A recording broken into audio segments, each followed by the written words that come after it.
handiende nazvo kuitwa semwana mudiki kwako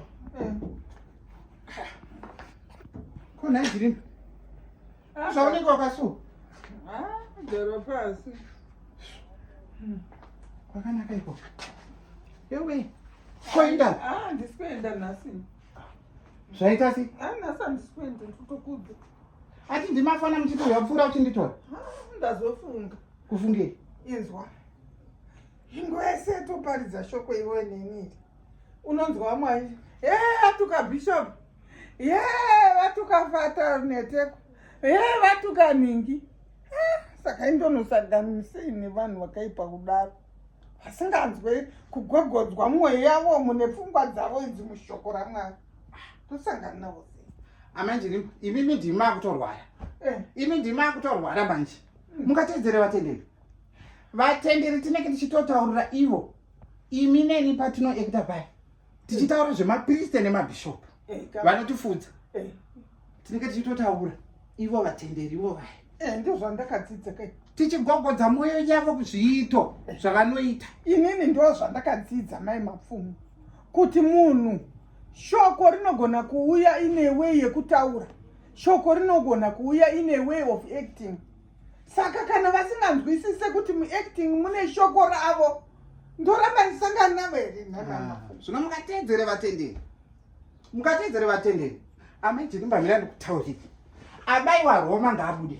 ina handimbobuda muroma ndakazvarirwamo ndikabhabhatidzwamo ndikagamuchiramo ndikasimbiswamo nanasi ndirimo andibude Roma kana zvaitasiya majirimba Roma andimbobuda andimbofanda buda Roma ivo ngavanzwe kana vabaiwa ngavaita sei vabude gadzira tiende kuchechi andibude Roma ini pane zvikaita sei Roma yangu ndoida zvinoda kutaura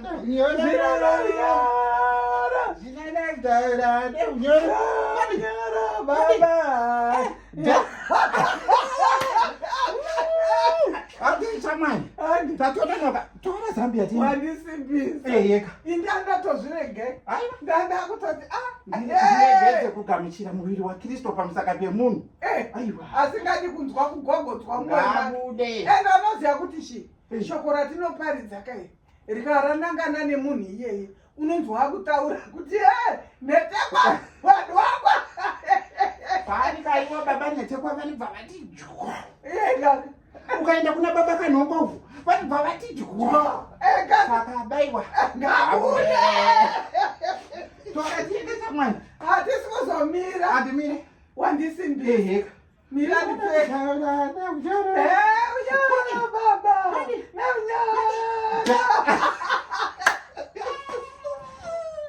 Jehova neunyara baba neunyara baba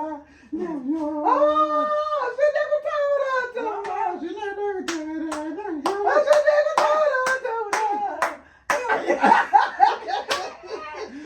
shamwari nguva inopera